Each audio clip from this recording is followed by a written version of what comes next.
Many students studying physics do waves, but to understand the waves properly they really need to use a ripple tank, and many schools don't have these, and so you're limited to looking at one, being told about one.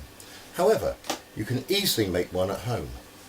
All you need is one of these useful boxes, and we don't want the whole box, we actually only want the lid.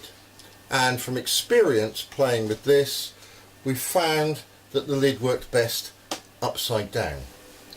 And then what I want is something to hold it up, so I'm going to take a couple of these ramekins, going to place the lid on top of these.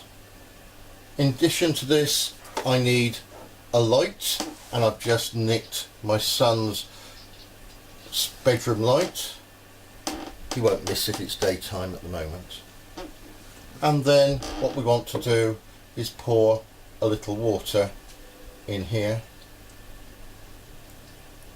and I need just enough to cover the base.